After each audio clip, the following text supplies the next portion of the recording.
Hello and welcome to our YouTube channel Omega Classes. दोस्तों class 12 का oscillation chapter चल रहा था और आज का हमारा टॉपिक है डैम्प्ड ऑसिलेशन। इसमें हम पढ़ेंगे कि डैम्प्ड ऑसिलेशन होता क्या है, उसकी डेफिनेशन, ठीक है। उसके बाद में एक ड्रैग फोर्स बोल के फोर्स आएगा या फिर ड्रैग फोर्स कोई दूसरा नाम है डैम्पिंग फोर्स, ठीक है, वो पढ़ेंगे। उसके बाद में एम्पलीट्यूड के लिए नया इक्वेशन पढ़ेंगे और उसके बाद में नया टाइम पीरियड निकालेंगे। तो सबसे पहले हमको समझना होगा कि डैम्प्ड ऑसिलेशन होता क्या है, ठीक है। तो डैम्प्ड ऑसिलेशन की डेफिनेशन भी बनेगी, उसके एग्जांपल भी बनेंगे, ठीक है। एक स्प्रिंग, बाद में मास है ना, और एक जो वेन है, वेन क्या होता है वो भी मैं आपको बताऊंगा। वो वाला सिस्टम है, वो सिस्टम यूज़ करके हम क्या कर सकते हैं, डैम्प्ड ऑसिलेशन अच्छी तरीके से पढ़ सकते हैं, ठीक है। तो वीडियो स्टार्ट करते हैं। अगर आपने अभी तक चैनल को सब्सक्राइब नहीं किया है तो प्लीज़ चैनल को सब्सक्राइब कर देना। अगर वीडियो अच्छा लगेगा तो वीडियो को एंड तक देखना, ठीक है। तो चलिए सबसे पहले अपन नॉर्मल ऑसिलेशन, ये डैम्प्ड ऑसिलेशन जाने दो। सबसे पहले नॉर्मल अपना जो ऑसिलेशन है उसको हम रिप्रेजेंट कैसे करते हैं। अभी लास्ट 2 वीडियो में हमने क्या देखा था, ग्राफिकल रिप्रेजेंटेशन ऑफ एसएचए। उसमें हम डिस्प्लेसमेंट को कैसे रिप्रेजेंट करते थे कि ये एक्स एक्सिस है, एक्स एक्सिस पे हम लिखते थे क्या, टाइम लिखते थे, है ना। ये है हमारा डिस्प्लेसमेंट जिसको अपन डिनोट करते हैं एक्स से, और ये है उसका एम्पलीट्यूड, और ऊपर जितना उतना ही नीचे। अगर वो आप ऊपर प्लस ए है तो नीचे क्या, माइनस है। और हमारा नॉर्मल ऑसिलेशन कैसे होता है, हमारा नॉर्मल ऑसिलेशन इस तरीके से होता है कि एसएचएम स्टार्ट होगा, मान लो मीन पोजीशन से स्टार्ट हो रहा है तो डिस्प्लेसमेंट कैसे, इस तरीके से, इस तरीके से, ठीक है। इसमें क्या ऑब्जर्व हो रहा है आपका, इसमें टाइम के रिस्पेक्ट में, टाइम जैसे जैसे बढ़ेगा वैसे वैसे हमारा एम्पलीट्यूड जो है दोनों साइड का, पॉजिटिव एम्पलीट्यूड मान लो या नेगेटिव मान लो, दोनों साइड के एम्पलीट्यूड में कोई भी फर्क नहीं होता है, ठीक है। ये होता है हमारा नॉर्मल ऑसिलेशन। अभी तक जो भी पढ़ा चैप्टर में जहाँ तक भी आए हम, ठीक है, ये सेकंड लास्ट टॉपिक है, उसके बाद में फोर्स्ड ऑसिलेशन वगैरह है। तो अभी तक हमारा ऑसिलेशन कैसे था, ये हमारा नॉर्मल ऑसिलेशन था, ठीक है। डिस्प्लेसमेंट वर्सेस टाइम ग्राफ, किसके लिए, एसएचएम के लिए। एम्पलीट्यूड क्या है, कांस्टेंट है, एम्पलीट्यूड क्या है, कांस्टेंट है, ठीक है, ज़्यादा न कम, ठीक है। लेकिन एक्चुअल में ऐसा होता है क्या, अगर सोचेंगे तो एक्चुअल में ऐसा नहीं होता है, ठीक है। ये हमारा नॉर्मल ऑसिलेशन है, कन्वेंशनल ऑसिलेशन भी बोलते हैं इसको, ठीक है। लेकिन मान लो अगर प्रैक्टिकली देखो आप, आपके पास एक सपोर्ट है, ठीक है, और यहाँ से आपने पेंडुलम लगा दिया, इसको क्या बोलेंगे, बॉब। बॉब को ऐसा खींचा मैंने और छोड़ दिया। अगर इस तरीके से खींच के मैंने इसको छोड़ दिया तो वो लाइफ टाइम ऑसिलेट करता रहेगा क्या, वो लाइफ टाइम ऑसिलेट नहीं करेगा। लाइफ टाइम ऑसिलेट क्यों नहीं करेगा, क्योंकि क्या होगा, इसका सिनेरियो क्या होगा, पहले इस तरीके से ऑसिलेट करेगा, ठीक है, उसके बाद में इस तरीके से ऑसिलेट करेगा, उसके बाद में ऐसा ऑसिलेट करेगा, उसके बाद में ऐसा ऐसा, बाद में स्टॉप हो जाएगा, ठीक है। इसको स्टॉप किसने किया, पेंडुलम के मोशन को। धीरे धीरे क्या हो रहा है देखो, ये उसका मीन पोजीशन मान लो, है ना। पहले एम्पलीट्यूड ज़्यादा, बाद में एम्पलीट्यूड कम, बाद में एम्पलीट्यूड कम, बाद में एम्पलीट्यूड कम, एम्पलीट्यूड कम, एम्पलीट्यूड कम, बाद में एम्पलीट्यूड जीरो, बाद में एम्पलीट्यूड लास्ट में जीरो, और एसएचएम हमारा स्टॉप हो जाएगा। ऐसा ही होगा नॉर्मली, ठीक है। ये हमने पढ़ा है थ्योरेटिकली अभी तक कि ये हमारा नॉर्मल ऑसिलेशन है, क्या कि एम्पलीट्यूड हमेशा क्या रहेगा, कांस्टेंट रहेगा with respect to time. Time कितना भी हो, 4 मिनट, 5 मिनट, 10 मिनट, 15 मिनट, कितना भी हो, हमारे पेंडुलम का या बॉब का एम्पलीट्यूड कम नहीं होगा, कांस्टेंट रहेगा। ऐसा हमारा नॉर्मल ऑसिलेशन बताता है, ठीक है। लेकिन एक्चुअल में वैसा नहीं होता है। इसमें क्या हो रहा है, इस केस में हमारा जो एम्पलीट्यूड है, एम्पलीट्यूड क्या हो रहा है, ग्रेजुअली डिक्रीज हो रहा है। एम्पलीट्यूड हमारा ग्रेजुअली डिक्रीज हो रहा है। लेकिन ऐसा क्यों होता है डिक्रीज क्यों होता है, इसके पीछे यहाँ पे 2 फोर्स है। देखो, वेलोसिटी चेंज करने के लिए फोर्स होता है, मतलब वेलोसिटी का चेंज मतलब क्या, एक्सेलरेशन। एक्सेलरेशन प्रोड्यूस करने के लिए क्या चाहिए, हमको फोर्स चाहिए। किसी भी बॉडी में अगर एक्सेलरेशन हमको प्रोड्यूस करना है तो फोर्स चाहिए। यहाँ पे इस बॉब की वेलोसिटी धीरे धीरे कम होकर लास्ट में क्या हो जाएंगी, जीरो हो जाएंगी, ठीक है। ये जो सपोर्ट है, यहाँ पे क्या होता है, फ्रिक्शन होता है। तो फ्रिक्शन वाला फोर्स क्या करेगा, एसएचएम को अपोज करेगा। दूसरा, जब बॉब इधर के साइड घूमेगा तो हमारा एयर, जो सराउंडिंग का एयर है, एयर के अंदर मॉलिक्यूल्स होते हैं, पार्टिकल्स होते हैं, वो क्या करेंगे, बॉब जब इधर जाने का ट्राई करेगा, एयर मॉलिक्यूल्स उस पर ऐसा अपोजिट फोर्स लगाएंगे, जिसको विस्कस फोर्स बोलते हैं। विस्कोसिटी में पढ़ा होगा आपने, ठीक है, विस्कस फोर्स या ड्रैग फोर्स बाय एयर भी बोलते हैं उसको, ठीक है। तो बॉब जब इधर जाएगा, एयर इधर फोर्स लगाएंगे, बॉब जब इधर जाएगा, एयर तब उधर इधर फोर्स लगाएंगे। तो बॉब के मोशन को, ये जो बॉब एसएचएम कर रहा है ना, इसके एसएचएम वाले मोशन को हमेशा कोई ना कोई चीज़ अपोज करती है, और ये अपोजिंग फोर्स की वजह से क्या होगा, उसका एम्पलीट्यूड धीरे धीरे क्या हो जाएगा, कम हो जाएगा। एम्पलीट्यूड धीरे धीरे क्या हो जाएगा, कम। तो ऐसा मोशन, ऐसा पीरियोडिक ऑसिलेशन तो फिर भी है ना, ऑसिलेशन तो फिर भी है, टू एंड फ्रो मोशन तो कर ही रहा है, मीन पोजीशन के इधर उधर तो जा ही रहा है, मतलब ऑसिलेशन भी है। कैसा है, पीरियोडिक। टाइम अलग हो जाएगा, वो कैसे बताते हैं, ठीक है। The periodic oscillation in which the amplitude gradually decreases. खत्म, डेफिनेशन खत्म। ऐसा पीरियोडिक ऑसिलेशन है, ठीक है, ऐसा periodic oscillation in which amplitude gradually decreases. धीरे धीरे एम्पलीट्यूड क्या हो रहा है, कम। यहाँ पे ज़्यादा था, थोड़ा कम हुआ। ऐसा हमारा ऑसिलेशन, ऐसा पीरियोडिक ऑसिलेशन जिसमें हमारे जो बॉब है, इसको बोलते हैं ऑसिलेटर। जो चीज़ ऑसिलेट होती है उसको बोलते हैं ऑसिलेटर। यहाँ पे क्या ऑसिलेट हो रहा है, यहाँ पे हमारा बॉब ऑसिलेट हो रहा है, इसको बोलते हैं बॉब। तो ये बॉब क्या होगा, ऑसिलेटर, ठीक है, ऑसिलेटर या ऑसिलेटर जो बोल सकते हैं।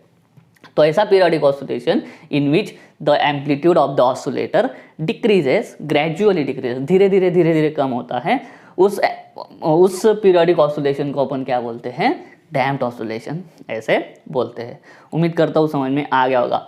डैम्प्ड ऑसिलेशन की आपको डेफिनेशन पूछी जाएगी, और बाद में जो स्प्रिंग, मास और वेल ये सिस्टम है, उसके हिसाब से आपको डैम्प्ड ऑसिलेशन का एम्पलीट्यूड निकालने को बोलेंगे, आपको डैम्प्ड ऑसिलेशन का टाइम पीरियड निकालने को बोलेंगे।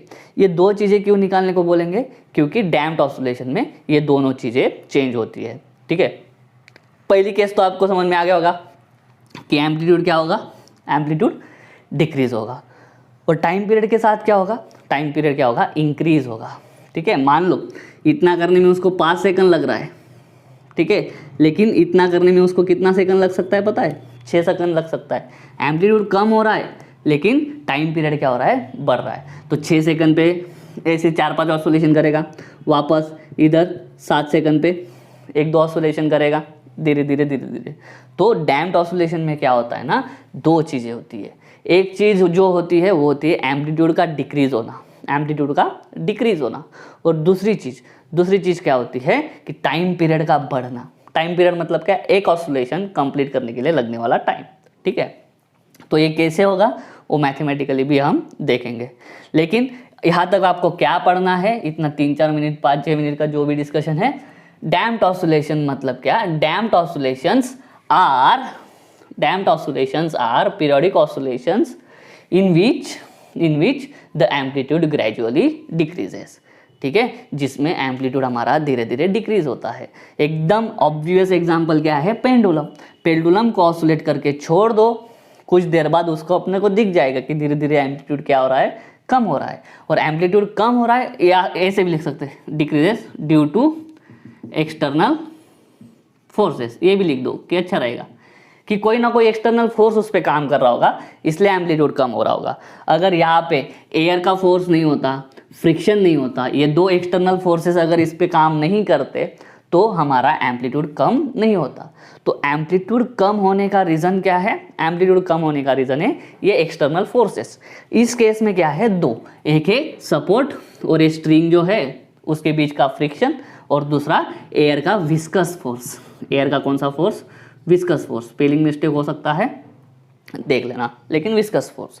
तो ये दोनों एक्सटर्नल फोर्सेस क्या कर रहे हैं, बॉब के ऑसिलेशन को अपोज कर रहे हैं, और उस अपोजिशन की वजह से एम्पलीट्यूड धीरे धीरे क्या हो रहा है, कम हो रहा है, और फाइनली एसएचएम क्या हो रहा है, डाई मतलब एसएचएम खत्म, शांत हो जाएगा, बॉब एक ही जगह पे रुक जाएगा, ठीक है।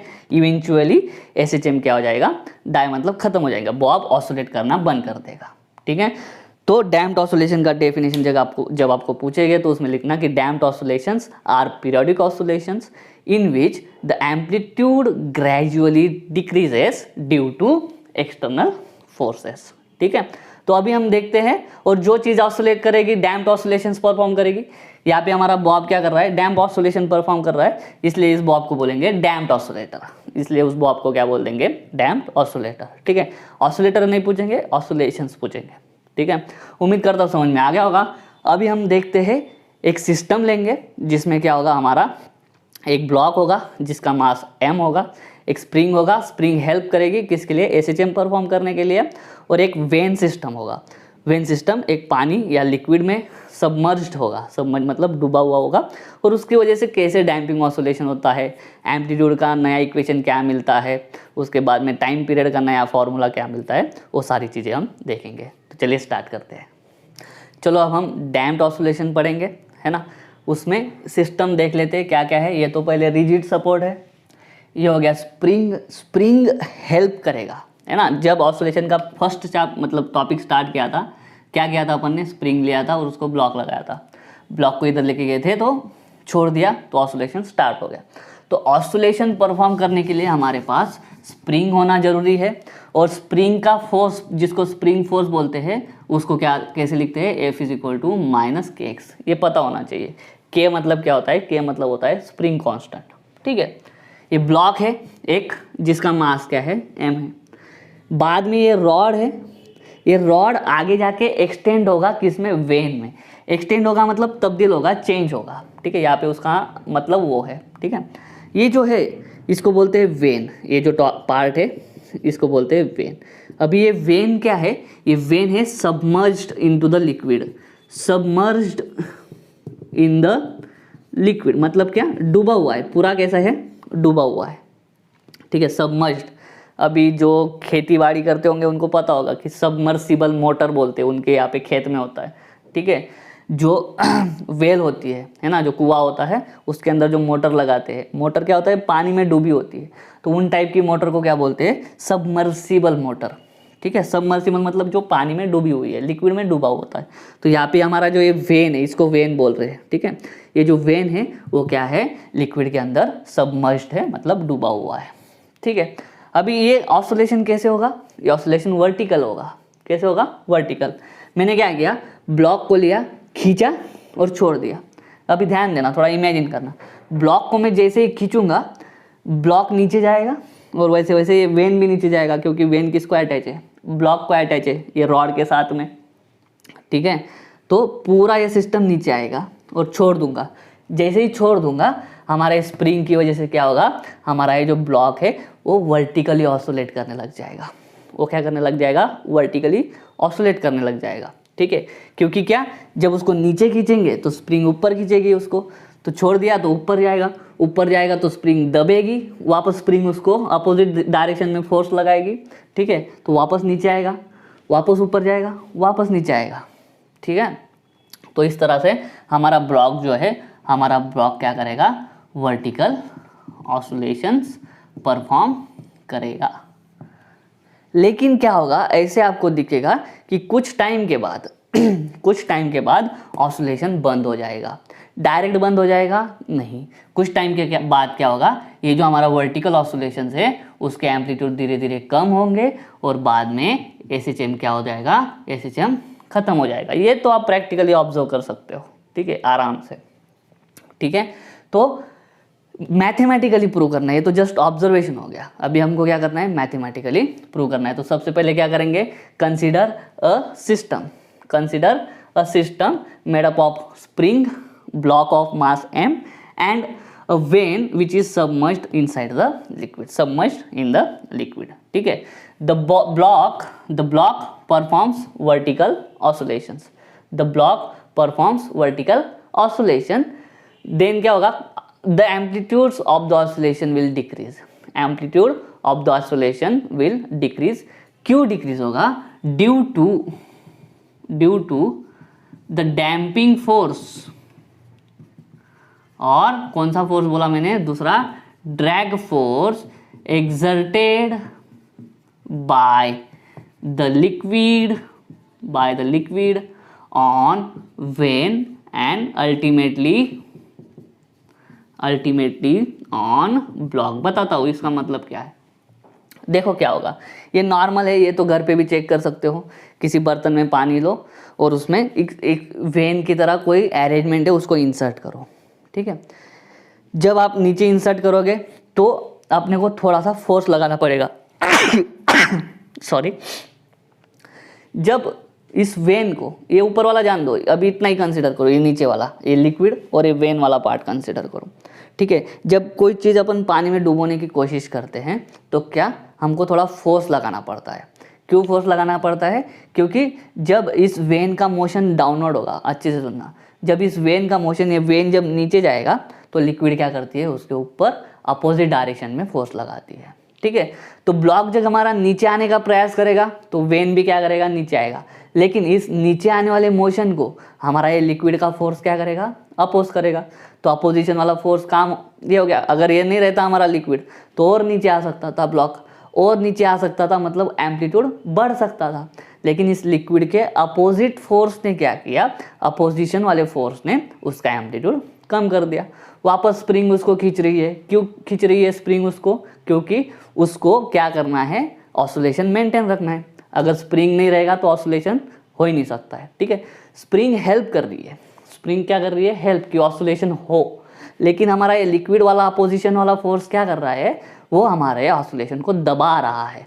दबा रहा है मतलब उसको डैम्प कर रहा है, ठीक है। डैम्प का मतलब होता है रिड्यूस करना, कम करना। अभी ब्लॉक ऊपर जा रहा है, अभी ब्लॉक क्या कर रहा है, ऊपर जा रहा है। अभी ये लिक्विड क्या कर रहा है, इस वेन के ऊपर जाने को भी अपोज करेगा, ठीक है। ये आप प्रैक्टिकली कर सकते हो। किसी बर्तन में पानी ले लो बड़े से और उसमें डालने की कोशिश करो, नीचे डालोगे तो भी अपोजिशन, ऊपर लाने की कोशिश करोगे तो भी आपको फोर्स लगाना पड़ेगा लिक्विड के खिलाफ। तो ये लिक्विड दोनों टाइम अपोज करता है। जब वेन नीचे आना है तब भी अपोज करेगा, जब वेन को ऊपर जाना है तो भी उसको अपोज करेगा। तो इस ब्लॉक, इस वेन पे अपोजिशन वाला फोर्स लग रहा है, मतलब क्या, अल्टीमेटली ब्लॉक पे लग रहा है, क्योंकि वेन क्या है, इस ब्लॉक को अटैच्ड है। तो ये ब्लॉक पे अपोजिशन वाला फोर्स लगेगा, किसकी वजह से, इस लिक्विड के फोर्स की वजह से। कौन सा फोर्स है वो, ड्रैग फोर्स है, उसको बोलेंगे, दूसरा नाम बोलेंगे डैम्पिंग फोर्स। इस पर्टिकुलर टॉपिक के लिए यही ड्रैग फोर्स हमारा डैम्पिंग का काम कर रहा है, इसकी वजह से उसको बोल देंगे हम डैम्पिंग फोर्स बोल देंगे, ठीक है। तो समझ में आ रहा है। जो वर्टिकल ऑसिलेशन होगा, वर्टिकल ऑसिलेशन के दौरान हमारा लिक्विड इस वेन पे मतलब क्या, इस ब्लॉक पे कौन सा फोर्स लगाएगा, अपोजिट फोर्स लगाएगा, ठीक है। उसकी वजह से हमारे एम्पलीट्यूड धीरे धीरे क्या होते जाएगा, कम होते जाएगा, ठीक है। वेन ये हो गया।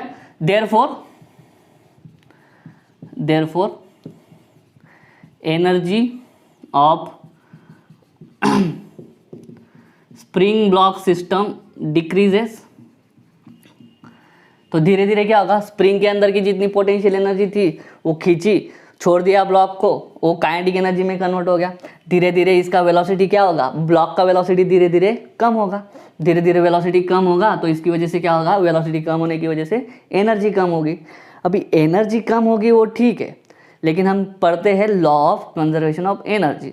उसमें क्या होता है कि पूरा जो सिस्टम है उसका एनर्जी क्या होता है, कांस्टेंट होता है। तो यहाँ पे आधा सिस्टम मैंने बोला है, एक स्प्रिंग और ब्लॉक सिस्टम, ये स्प्रिंग और ये ब्लॉक सिस्टम, इसका एनर्जी क्या होगा, कम होगा।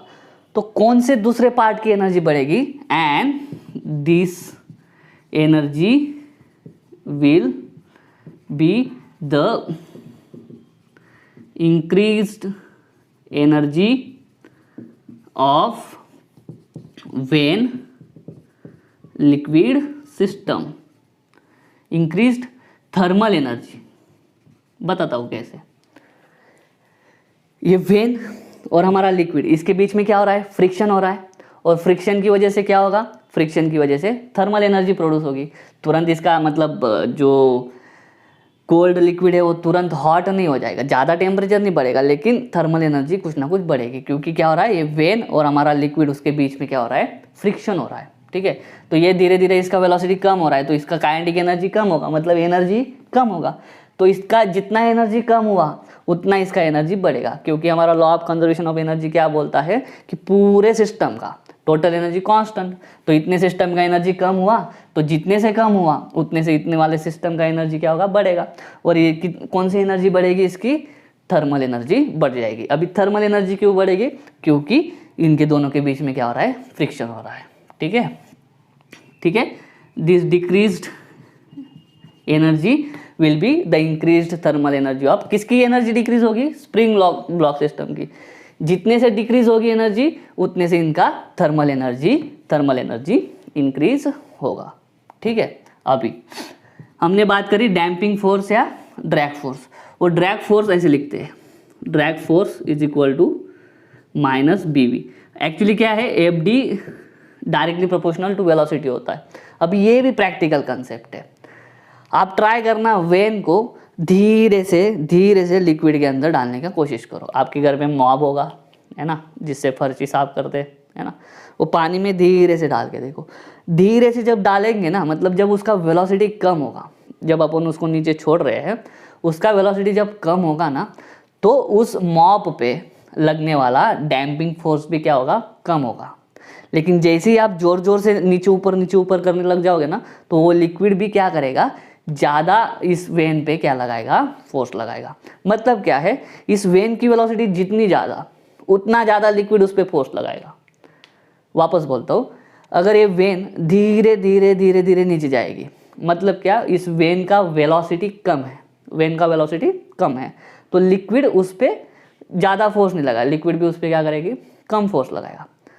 धीरे धीरे ऊपर जाएगा तो लिक्विड भी अपोजिंग फोर्स क्या लगाएगा, कम लगाएगा। लेकिन जैसे ये फास्ट एकदम हाई वेलोसिटी के साथ ऊपर नीचे हो जाएगा, लिक्विड भी क्या करेगा, उस पर ज़्यादा फोर्स लगाएगा। मतलब क्या, जैसे वेलोसिटी बढ़ेगी, जैसे इस वेन की वेलोसिटी बढ़ेगी, वैसे ये लिक्विड भी क्या करेगा, उस पर अपना फोर्स ज़्यादा बढ़ा देगा, फोर्स क्या कर देगा, बढ़ा देगा। इसका मतलब क्या है कि damping force is directly proportional to velocity.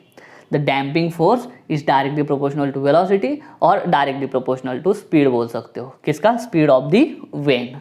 ठीक है, ये माइनस कहाँ से आया, अभी ये B क्या है, B को बोलते हैं डैम्पिंग कांस्टेंट। प्रोपोर्शनलिटी में क्या होता है, कांस्टेंट आता है ना, तो यहाँ पे B है डैम्पिंग कांस्टेंट। माइनस साइन क्यों, क्योंकि सिंपल है, वेलोसिटी का जो डायरेक्शन है उसको अपोज कर रहा है, लिक्विड क्या कर रहा है, उसको अपोज। मतलब जब वेन हमारा नीचे आएगा तो उसकी वेलोसिटी की डायरेक्शन नीचे है, लेकिन हमारा लिक्विड का जो फोर्स है उसकी डायरेक्शन क्या होगी, ऊपर। मतलब वेलोसिटी, वेन की वेलोसिटी की डायरेक्शन नीचे और डैम्पिंग फोर्स की डायरेक्शन अप ऊपर। तो माइनस साइन क्या बताता है कि velocity of when and damping force have opposite direction. और एकदम सिंपल स्टेटमेंट क्या लिख सकते हो, डैम्पिंग फोर्स अपोजेस वेलोसिटी, है ना। डैम्पिंग फोर्स क्या कर रहा है, वेलोसिटी को अपोज कर रहा है, किसकी वेलोसिटी को, वेन की वेलोसिटी को अपोज कर रहा है। ठीक है, और ये निकाल लिया अपन ने कौन सा फोर्स, डैम्पिंग फोर्स। ठीक है, उम्मीद करता हूँ यहाँ तक समझ में आ गया। एकदम छोटा टॉपिक है लेकिन उसको बढ़ा रहे हैं क्योंकि पूरे तरीके से समझ में आ जाए। तो अभी हम क्या करते हैं, इस ब्लॉक पे लगने वाले टोटल फोर्स निकाल लेते हैं, ब्लॉक पे लगने वाला टोटल फोर्स निकाल लेते हैं और वहाँ से हमको एम्पलीट्यूड और टाइम पीरियड मिल जाएगा। कैसे बताता हूँ, ठीक है, ये अगर स्क्रीनशॉट लेना है तो ले सकते हो। ठीक है, अभी देखो, तो total force acting on the block हम निकालेंगे, तो देखो क्या हो जाएगा, total force acting on the block, उसको बोल देता हूँ F। इस पे 2 फोर्स लगते हैं, एक्चुअली 3 लग रहे हैं, लेकिन हम 2 कंसिडर करेंगे, एक को निगलेक्ट करेंगे। एक फोर्स है ग्रेविटेशनल फोर्स, उसको क्या कर देंगे, निगलेक्ट कर देंगे। ठीक है, क्योंकि इस ब्लॉक का मास हम क्या ले रहे हैं, कम ले रहे हैं। ठीक है, ज़्यादा मास नहीं ले रहे। तो ग्रेविटेशनल फोर्स को अगर निगलेक्ट कर देंगे तो इस पर 2 फोर्स लगते हैं, एक इस पर लगा रहा है स्प्रिंग फोर्स और दूसरा लग रहा है उस पर डैम्पिंग फोर्स। ठीक है, या फिर पहले डैम्पिंग लिखता हूं मैं। ठीक है, स्प्रिंग फोर्स क्या होता है, F is equal to -kx। ठीक है, और डैम्पिंग फोर्स क्या होता है, -BV। तो टोटल फोर्स क्या हो जाएगा, पहले डैम्पिंग फोर्स लिखता हूं मैं -BV प्लस स्प्रिंग फोर्स लिखता हूं मैं -kx। तो फोर्स इज इक्वल टू क्या, -BV -kx। ठीक है, फोर्स मतलब क्या, मास इंटू एक्सेलरेशन। किस पे लग रहा है फोर्स? ब्लॉक पे लगने वाला फोर्स। किस पे लगने वाला? ब्लॉक पे। इस पे क्या होगा? Mass into acceleration. फोर्स की वजह से क्या प्रोड्यूस होता है? एक्सेलरेशन प्रोड्यूस होता है।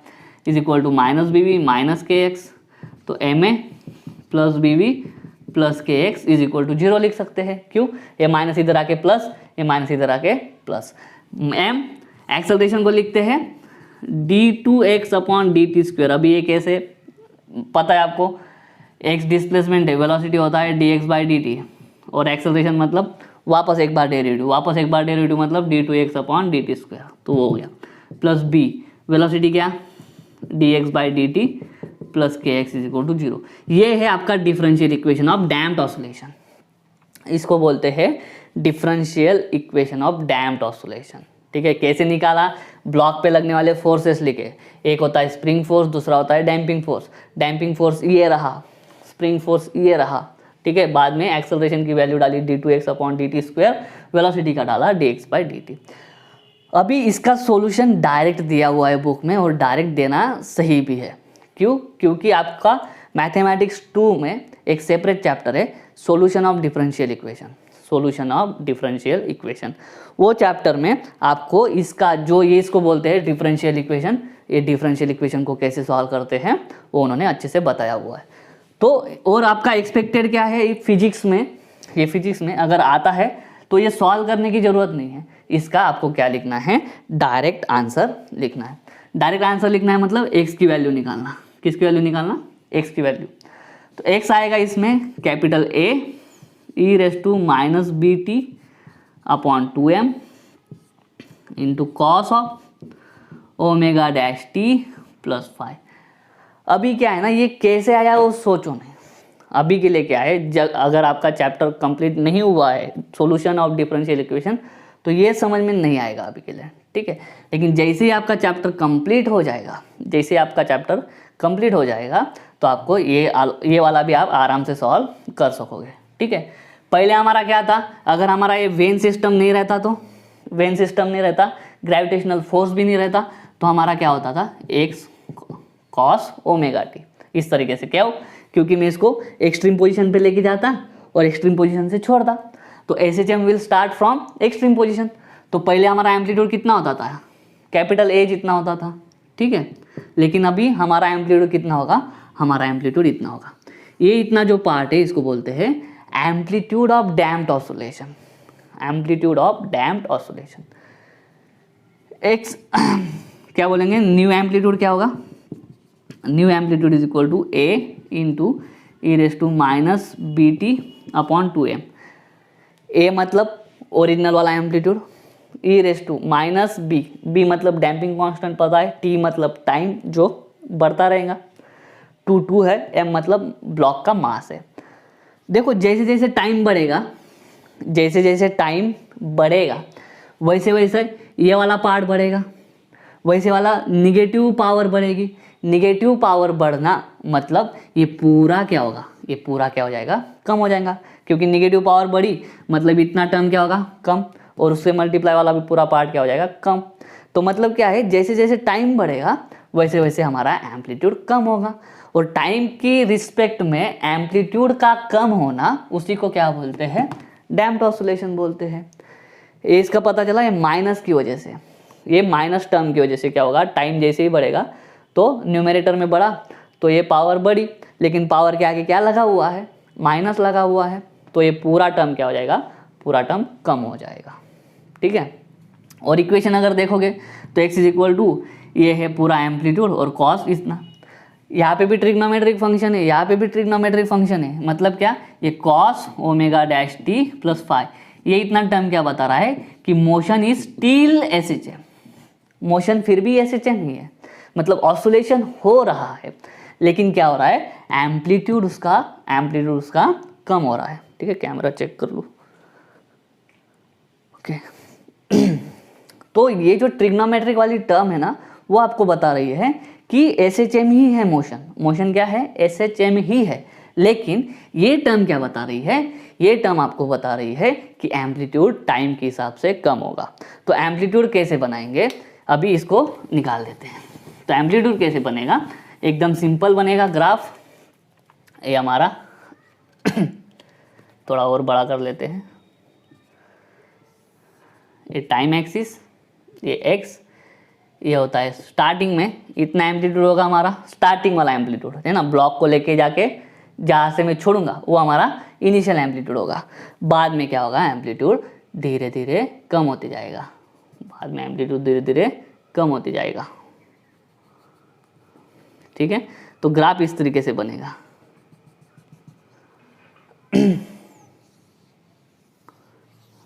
मेरी ड्राइंग अच्छी नहीं है, ठीक है, लेकिन थोड़ा समझो कि धीरे धीरे क्या होगा, एम्पलीट्यूड कम कम होते जाएगा। जैसे जैसे टाइम बढ़ेगा वैसे वैसे एम्पलीट्यूड कम, और कुछ टाइम बाद एम्पलीट्यूड खत्म, ऑसिलेशन खत्म, पूरा सिस्टम रेस्ट में आ जाएगा। ठीक है, अब ये ओमेगा डैश क्या मिलेगा तुमको, ओमेगा डैश आपको क्या मिलेगा, तो ओमेगा डैश के लिए एक सिंपल सा फॉर्मूला है, वो कैसे मिलेगा मैं बताता हूँ आपको। ये जो पार्ट मैंने लिखा है ना, ये ओमेगा डैश टी, ये ओमेगा डैश टी नहीं लिखा होगा, ओमेगा डैश की उसके प्लेस पे कुछ और टर्म होगी, और वो टर्म है under root K by M minus B upon 2m bracket का स्क्वायर। ये भी फॉर्मूला आपको ध्यान में रखना पड़ेगा। ठीक है, देखो अगर आपका सॉल्यूशन ऑफ डिफरेंशियल इक्वेशन वो वाला चैप्टर कंप्लीट हो जाता है ना, तो आप इसको भी आराम से सॉल्व कर सकते हो। ठीक है, तो फिर उसके बाद में आपको ये वाली टर्म्स ध्यान में रखना जरूरी नहीं होगा, लेकिन न्यूमेरिकल्स जो है, न्यूमेरिकल में अगर पूछा गया तो न्यूमेरिकल में आप डिफरेंशियल इक्वेशन सॉल्व करके फॉर्मूला नहीं निकालोगे। ठीक है, तो इसलिए कुछ कुछ फॉर्मूले आपको ध्यान में रखना ही पड़ेगा। ठीक है, अभी टाइम पीरियड निकालेंगे। टाइम पीरियड क्या होता है, 2π अपॉन ओमेगा, तो ये क्या हो जाएगा 2π अपॉन ये वाला पूरा k by M minus B upon 2m bracket square. अभी जैसे हमने डैम्प्ड ऑसिलेशन स्टार्ट किया था उसमें एक चीज़ बोली थी मैंने कि एम्पलीट्यूड कम हो रहा है, एम्पलीट्यूड कम हो रहा है वो मैथमेटिकली प्रूव कर दिया, लेकिन टाइम पीरियड बढ़ रहा है ये मैथमेटिकली प्रूव अब भी करेंगे। टाइम पीरियड का फॉर्मूला अगर देखोगे 2π अपॉन ओमेगा, और पुराना टाइम अगर आप देखोगे तो 2π upon under root K by M. ये कहाँ पे है, एक सिंपल सा वीडियो बना हुआ है, टाइम पीरियड फ्रीक्वेंसी वो वाले वो सारे अपन ने उसमें पढ़ा था। तो नॉर्मल जो ऑसिलेशन होता है उसमें टाइम पीरियड ये है, लेकिन अभी जो है उसमें ये वाली टर्म ऐड हो गई है ना। अभी देखो डिनोमिनेटर में under root K by M किस में है, डिनोमिनेटर में। ये डिनोमिनेटर बड़ा है कि ये डिनोमिनेटर बड़ा है, ये डिनोमिनेटर बड़ा है, ओ सॉरी ये डिनोमिनेटर बड़ा है, ये डिनोमिनेटर क्या है, छोटा है। अभी यहाँ पे डिनोमिनेटर छोटा क्यों है, क्योंकि उसमें से कुछ ना कुछ तो माइनस है, और उसका माइनस भले ही यहाँ पे स्क्वायर है तो स्क्वायर क्या आएगा, पॉजिटिव आएगा, इसका पॉजिटिव ही टर्म है, स्क्वायर भी पॉजिटिव लेकिन इसमें से माइनस, तो क्या हो जाएगा, ये डिनोमिनेटर पूरा कम हो जाएगा। तो यहाँ पे डिनोमिनेटर कम मतलब ये पूरा टाइम की वैल्यू क्या बढ़ेगी, तो इसमें टाइम की वैल्यू क्या हो रही है, बढ़ रही है।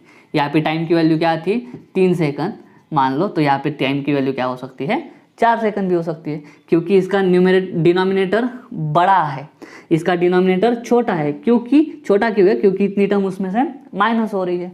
तो यहाँ पे क्या हो रहा है, डैम्प्ड ऑसिलेशन में, डैम्प्ड ऑसिलेशन में टाइम पीरियड बढ़ रहा है।